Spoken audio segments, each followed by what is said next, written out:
Hey guys, it's Troy Francis. Welcome to another coaching video. Today we're going to be talking about how women get attached and even obsessed with the men in their lives. And look, disclaimer before we get into this, do not use this information for evil. Do not use this information for manipulative purposes, okay? This is information that is designed really just to help you understand female psychology a little bit more and to understand the dynamics that are at play in relationships with women, whether they may be casual or situationships or serious or even marriage. Okay.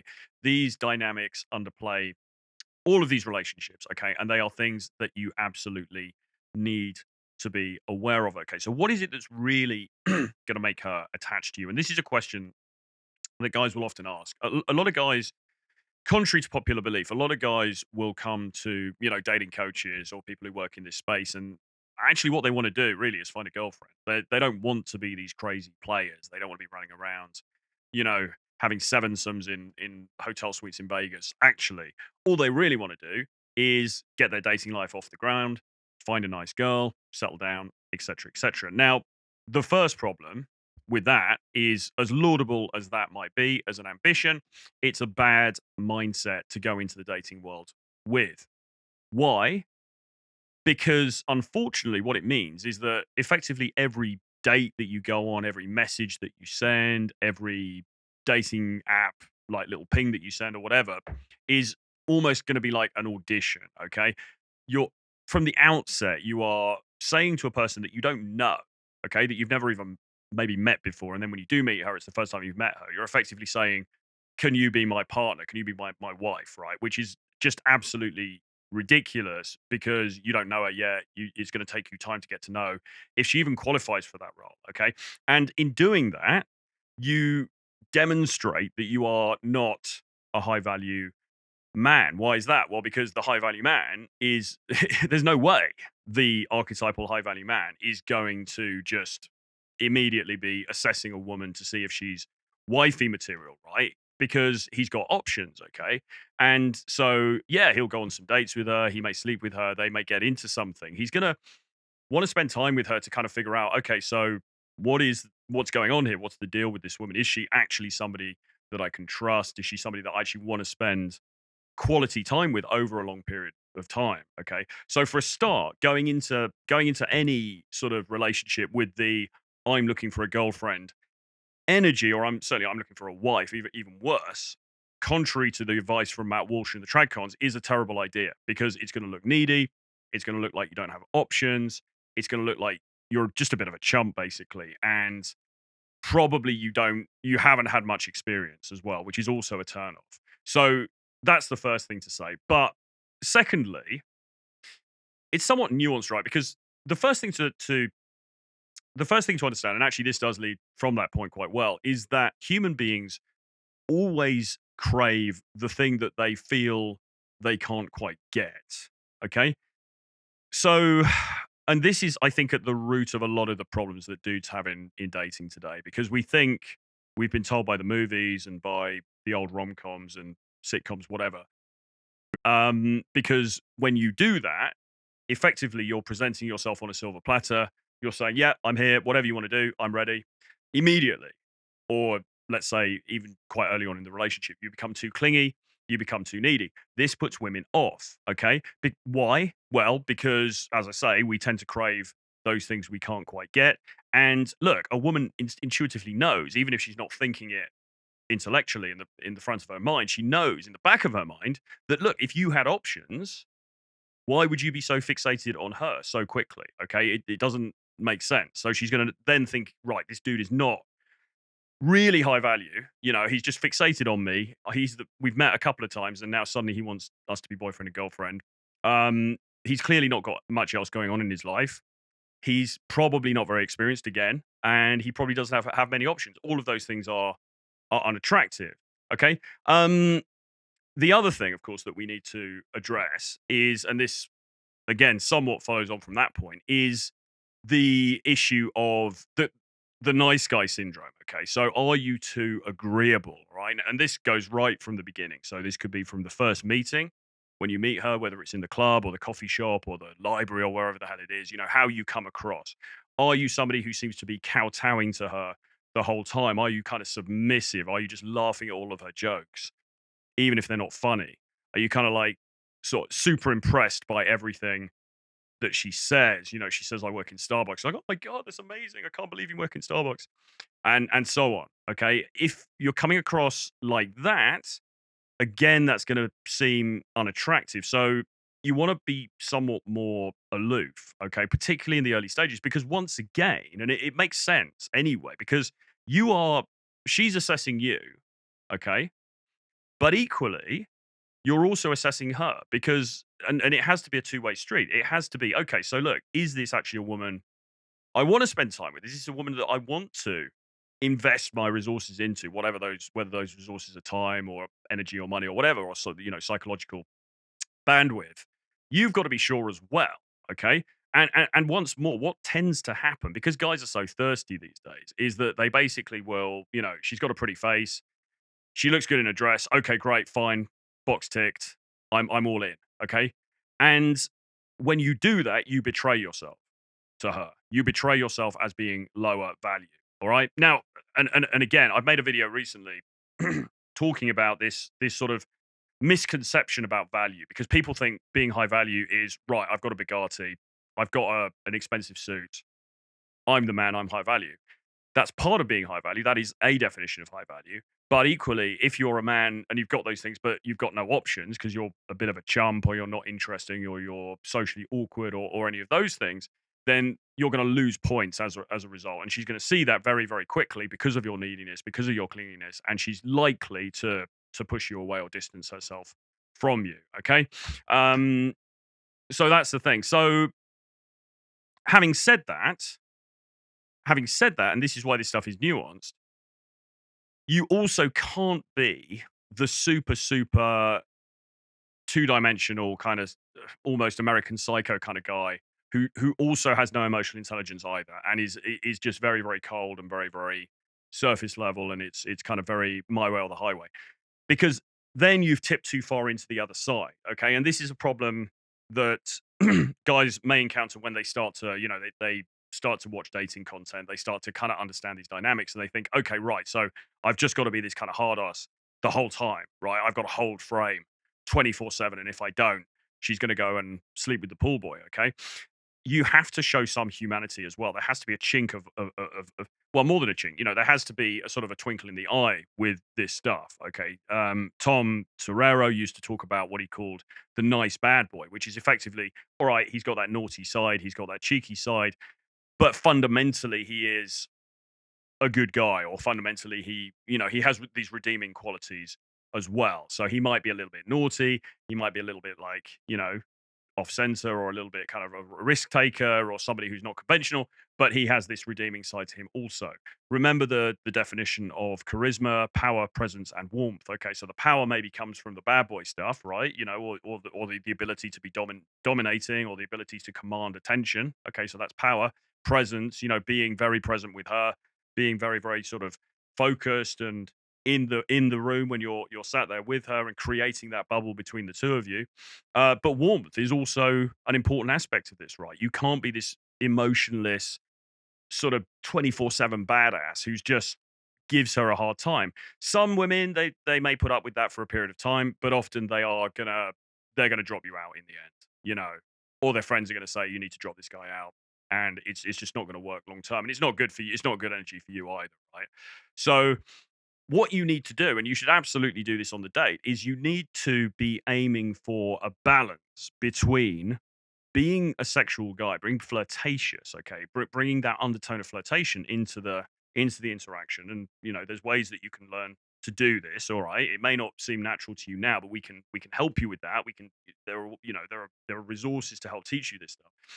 But you also need to have genuine interest in her.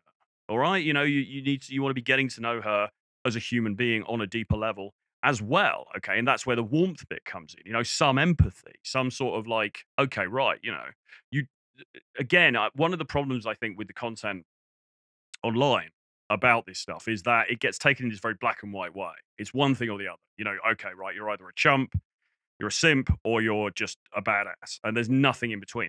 And actually, of course, as with all things in life, the reality is somewhere in the middle, because women do get insecure. Women do need to feel that the man that they are into is there for them, that he has affection for her, that he cares about her, etc., etc., particularly when it gets into a more, serious relationship type thing. Okay. So you need to foster all of this stuff. It's about finding the balance, okay? And if the balance tips too far in either direction, so you become too soft and too domesticated and too happy-go-lucky or whatever, you're just bowing to her every whim, that's a problem. But then equally on the other side, if you become this sort of like hyper toxic masculinity kind of caricature, that's not going to play very well longer term either. Okay, that's not to say that you shouldn't have firm boundaries. That's not to say that you shouldn't say, look, this is what I believe is acceptable. This is what I don't think is acceptable, and be prepared to walk and all of that. That's fine. But it's the way that you do it that's important. Okay. And what women, when you think about it, I mean, what do women really want? Well, they want the two things, don't they? They want the guy who is edgy, who's exciting, who's got that sex appeal, who's got that risk taking. It's unpredictable, maybe he was slightly damaged, right? I mean, women are really fascinated by guys who have this kind of, there's a sense of this inner turmoil, right? There's a sense of this sort of like he's not like other dudes. Okay, that's fascinating, but equally, she also wants the stability and the provisioning, right? So they're kind of two sides of the coin. Ideally, and then of course looks and height and money and things like this come into the mix as well. Ideally, what she wants actually is somebody who has elements of all of it. Okay. She's looking for the dude who's got enough of the riz, enough of the excitement, enough of the emotional intelligence to sort of satisfy that part of it. But he's all, oh, well, that part of it, I think it was, but he's also got the other side of it, which is, you know, he's able to, he's sorted himself out financially. He's in a good position. He's got a good career. He has at least ambition and potential, or if not, actually, he's accrued assets. He's sorted himself out. Okay, he's able to look after her and provide for her. Now, people will then think, well, that's simping. The Chad doesn't have to do that. Blah blah blah. But the reality is, those are still very very masculine traits. Okay, and again, don't take from this video, go and be a provider. That's not what I'm saying. But the truth of the matter is that the masculine role, part of the masculine role has always been to be a provider. Okay. And it's only in the last sort of 20 years with all of this game material that that's suddenly become somehow vilified. And I think wrongly. And once more, I'm not suggesting that you go out and you just start buying random girls, laptops and handbags and things like that and try and buy their affection. That's not what I'm talking about. But I mean, the truth of the matter is, if you think about the archetypal kind of, the king, right, the leader, okay, is he going to be making his girl, or the woman he's in love with, go out to work and split the bill and everything? Of course not. Okay, because why? And again, if you've got those resources, why would you do that? So actually, the main girl, right, or the wife, or the person that he loves, he's gonna protect her. That's his part of the deal, right? He's giving that provisioning, he's giving that protection, etc. But he's not doing it in a way that is clearly designed to buy her affection and to make up for other shortcomings that he has. And again, I refer back to a conversation I had recently with somebody where they were describing a guy as a rich dork, and there is a rash of guys who you might describe as rich dorks, who are guys who've been successful in some way in the commercial world. They've made some cash. Maybe they've got some property, but they're a bit fucking boring. Okay. And those guys, yes, maybe she's going to humor that for a while. She's going to think, okay, well, I can have a nice life, so let's compromise on that. Is she going to be wildly happy or wildly excited to go to bed with him? Probably not. Okay. So that's a problem. But then on the other side, if you are the 2D alpha and you are just yelling at her the whole time to put her phone down and get off Instagram and stuff, then that is, a lot of women are not going to have that either. Okay. So you have to find that middle course. Once more, as with all of this stuff, it's somewhat nuanced. There's not like a straight, simple answer, but you've just got to really understand human psychology, and particularly female psychology, and what women are looking for. Okay. And once you kind of get that into your head, then it's a lot easier to break down, to sort of become that person. Okay. The most important element, though, probably really is the chemistry that you create between the two of you. Okay. The other stuff, yes, you need to be in shape. Yes, you need to look good or as good as possible, right? You should be working on that. Yes, you need to get your money up, not just for her, but for you as well. Okay. In fact, primarily for you. You need to be living an interesting life. You need to be doing something that fulfills you. Okay. You want to dress well. You want to be well groomed. Yes, all of those things are true. But if you can have a lot of those things or most of those things, you can tick those boxes. But if you don't have that charisma, if you don't have that vibe about you, then it's going to often kind of fall a bit flat, to be honest. All right. It's going to be kind of be a bit like, yeah, okay. Well, he's got a nice car, but, he's not as hot as, Chad over here, who is the local bad boy. Okay. Once more, but then Chad, the local bad boy, she might entertain him for a bit, but then she dumps him because she's looking for this other thing. So really, and this is why we recommend or we preach self-improvement, but we also recommend, like the course that I have with James Tusk, The Edge, okay, that we have created together, is really about teaching this other side of it, the X Factor side of it, okay, the Riz side of it, the game side of it, if you like, because you need to have that, right? We know plenty of rich dudes who are and good looking dudes as well, who are not getting anything in terms of dating. Okay. And you look at it on paper and you think, well, why not? They absolutely should be. It's because they don't understand these dynamics or they're not acting on these dynamics in the way that they need to be. Okay. So off the back of that, a few action steps for sort of how to move forward with this. Well, the first thing, I mean, you need to be happy in yourself, okay? And it sounds like a massive cliche, but it's true. And what I mean by that is not you're going around singing hallelujah or anything, but you've got to be a bit stoic, okay? You've got to be self-contained. So whatever happens with her, however she responds to you, whether she responds to your text or not, or whatever happens, you're going to be okay, all right? And a big part of that is by being on your mission, okay? It's about being about your business, all right? She is the icing on the cake. She is not the cake, okay? Yes, it's be great if she is there. It'll be great if she's around. But if she isn't for whatever reason, you're going to be fine because you've got a bigger project to play, which is your life, your career, your business, your mission, whatever that might be, okay? And actually, having other shit going on, as simple as it sounds, really, if you're seriously engaged with that, it really eradicates a lot of the problems, or not a lot of the problems, but some of the problems that men experience in dating. Because if you're just sitting around all the time, playing, I don't know, playing on your uh, video games, and you're like, oh shit, why can't I find a girlfriend? Dating's so hard, and you're really fixating on that, and you're not fixating on anything else, then that in itself is fucking you up, because what would be better would be building an amazing life for yourself. Now, I'm not saying, because again, you need to have this other side. You need to have this edge, right? You need to have that kind of that bad boy energy about you, that charisma that's going to draw women in. And if you don't develop that, you might still not get a girlfriend, but at least you're going to have a fucking amazing life. Okay, so which is better, right? It's always good to be about your business because you only get one life. You're going to die soon. Not soon. I mean, you know what I'm saying? Like, you're not going to be around forever. Okay. So it's better to think really hard about what you want to do and crack on with that. Okay. And as I say, the women, they may come, they may go, whatever. Okay. That's, if that, you may fall deeply in love. You may have some casual affairs, whatever. It doesn't really matter. That's a side issue to the main course, which is your life. You need to practice detachment, okay, somewhat. And again, not in this cold robotic manner, but you need to be kind of stoic, as I said. You need to be somewhat detached from her behavior, whatever she does. Okay, fine. You get on with that. I'm about my business. You need to resist the impulse to be needy with her. Okay. Again, she doesn't reply to your message for 2 days, whatever, fine. Don't, send like 300 texts or anything like that. You're too busy. You're a high value man. You're working on your stuff. All right. You're not like whatever she does, it's not going to impact the bigger project of your life. Okay. And she's going to sense this. This is the point. She's going to sense this. And this is going to then in turn, she's going to be like, okay, so maybe this guy has got some shit going on. That's interesting. Okay. Right. Now maybe the attraction trigger gets pushed again. Right. So that's a good thing.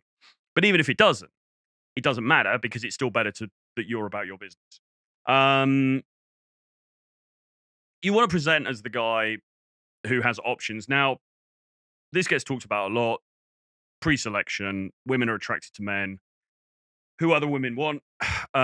You don't need to be crass about this. You don't need to be going around with getting a little black book out at dinner and going, oh, look at all these women who fancy me, or sort of, you know, showing pictures or putting pictures on your Instagram of yourself with the girls that you've dated and things like that. You want to be a gentleman, you want to be classy, but you want her to know that ultimately, even if you're not going to act on it, that you're going to be good, right? You're gonna. There are other people out there, okay, or and also that you are willing to walk, and not in a bad way. Not that you're looking to walk, but if something happens that is unacceptable as far as your boundaries are concerned, and you've got to think carefully about what those boundaries are, and you're not trying to be draconian here. It's not like, oh, if you've got green nail polish, I'm going to walk, or something like that, right? You want to be like reasonable about this, but there are certain things you're like, look, for me, this is a deal breaker, and you've got to be prepared to walk, and she's got to know that you're prepared to walk. Okay, again, it's a lot of this is conveyed. You might have a conversation actually about some of that stuff. You might sit down and have a conversation about the boundaries. That could be fair enough at some point. But a lot of this stuff, she's just going to sense from your energy, okay? Because it's about the way you come across. It's about the way you interact with her, and it's about the way you interact with other people around you. All right, you want to have that unfuckable with energy around you, okay? She's going to sense, okay, right, this dude, I'm not going to mess around here because I know that this dude is going to, he's not going to put up with it. Okay, that's really where you want to be. But at the same time, you are also nurturing, and you are there for her emotionally, and you are, you're supportive and all the rest of it. And you basically, you need to get out of the black and white thinking that gets unfortunately fostered quite a lot in manosphere videos, and we see these podcasts and things, and we tend to just, guys, because we're very logical and we're very linear, we tend to think, oh, right, it's one thing or the other. So it's sort of like, okay, so you're either, the beta provider who's a chump and, has got a dad bod and is a bit of a joke and she's just using him for the money, or you are this mega chad and you never pay for a drink and you get her to buy you drinks and things like that because, she wants you so much because you're so hot, and there's no in between. And actually, as with all of these things, those are caricatures. Those are stereotypes at two vast ends of the spectrum. The reality is you want to be somewhere more in the middle, okay? To say that you should lack all empathy is bollocks, right? That's not gonna that's not gonna get you very far with most well-adjusted women, okay? It may work for a period of time on women with a lot of red flags. It may do for a period of time, but it's not going to really get you to if you're looking for something long term, it's certainly not going to be beneficial to you, okay? Because at some point something's going to break and she's going to dump your ass, okay? On the other hand, you don't want to be the simpy nice dude who's just acquiescing to everything she says either, okay? There needs to be that balance, and ultimately, I had an interview with Sukana just recently, which is on the channel. We talked a lot about this. Dominance is very attractive in men, the ability to set boundaries, the ability for the man to set rules, and for her to know where she stands, okay? That's going to make her not only feel turned on, because those things are attractive in guys, but it's also going to make her feel safe as well, okay? So, in summary, the guys that women get attached to are the guys who exhibit those qualities, okay? It's that combination. It's that combination between, on the one hand, the jerk boy energy. He's a little bit cocky, maybe he's a bit narcissistic, a bit arrogant, whatever. He's prepared to walk, he has options, all of that stuff. But equally, he is also there for her. He takes time to understand her emotionally. He has that provisioning side as well, okay? It may seem like a tall order. Possibly it is. I mean, the burden of performance is always on guys, okay? That's just how the world is, because women generally have a lot more options than men do. But it's when you break it down, it's actually not that complicated, okay? It's about just being a guy with standards who's busting his ass to make a great life for himself, okay? And for, somebody who he loves if he wants to bring her along for the journey. But also has those standards and also has those boundaries, okay? It's actually not that complicated. But presenting as that dude is the important thing. And as I say, you need to do that. You need to do that from the first meeting, and certainly you need to do that on the first day and prior to you guys, moving forward and getting into it. Anyway, I hope you enjoyed the video. I hope you got some information from this that is actionable and useful. Give me a comment in the comments below. Do subscribe to the channel if you haven't already. We want to hit 2,000, which we're going to hit very soon. So please do that. And yeah, give me a like, and I'll see you guys again very soon. Bye.